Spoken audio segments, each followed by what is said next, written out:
Every year, millions of people venture into the mountains for recreation, whether it's for hunting, hiking, skiing, snowshoeing, or snowboarding. And inevitably, some people find themselves in situations that they just are not prepared for. Ironically, in the Rocky Mountains, where I'm at today, when snowfall can be several feet in a matter of hours, what kills people and what gets people in trouble is not the snow or the cold weather. It's primarily exposure. So learning how to reduce exposure can make a difference between living or dying.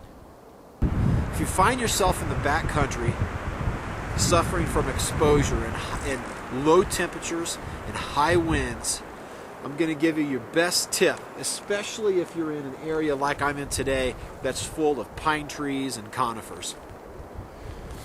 When snow falls around these trees, it creates holes under the branches where you can dip into, carve yourself out a little space, and really drastically reduce your exposure to the wind.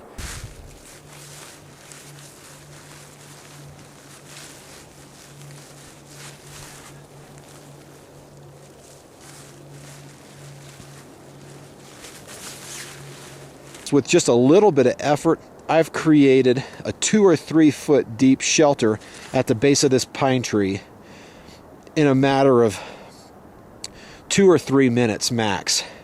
Most of the work is done by the pine tree by shedding snow as the snow falls and create a natural cavity at its base.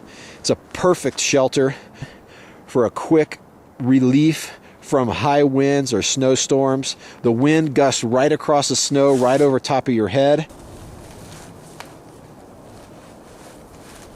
A small camp shovel makes quick work of some of the snow that's drifted underneath the boughs of this pine tree.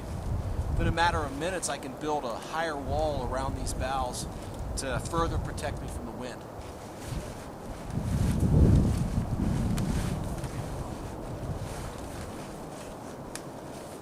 Lining the floor of a natural shelter like this with pine boughs, 2 or 3 inches thick of pine boughs, makes a huge difference and goes a long way in helping you maintain your body heat so that you're not in direct contact with the cold earth.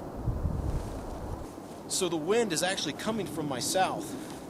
So my major area of exposure is this side of the shelter right here. And so what I'm doing is I'm just taking my shovel,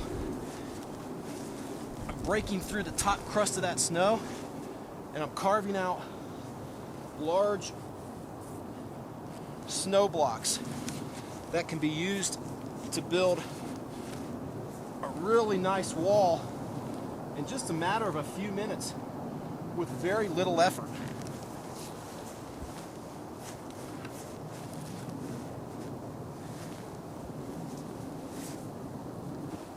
So once I have the main structure of the wall built, I'm just going to simply pack some of these holes that you see here where wind is going to pass through.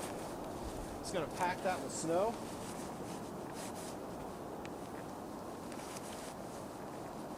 And just within a matter of 10 or 15 minutes, I have a wall of snow that not only acts as insulation, but acts as a really strong windbreak that is going to be almost impermeable to wind coming from my south.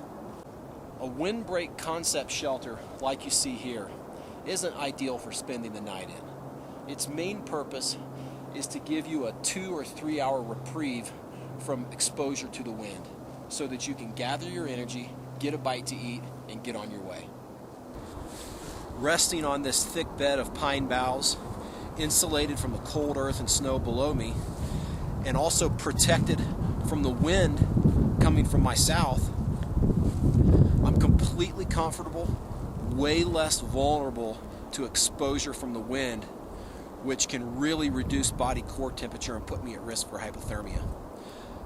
The temperature just behind this windbreak on these pine boughs and below these boughs above me is significantly higher than the temperature out from around this small shelter.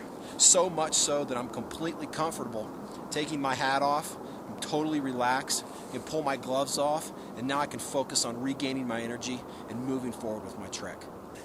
So guys, if you ever find yourself at risk to exposure in the mountains, remember the old faithful pine tree. It'll do most of the work for you by sheltering the snowfall at its base, shedding snow around it, and creating a cavity underneath. It's a perfect Mother Nature special shelter that with just a few minutes of energy and very, very little time, you can create yourself a 3 or 4 sided shelter to drastically reduce your risk of exposure.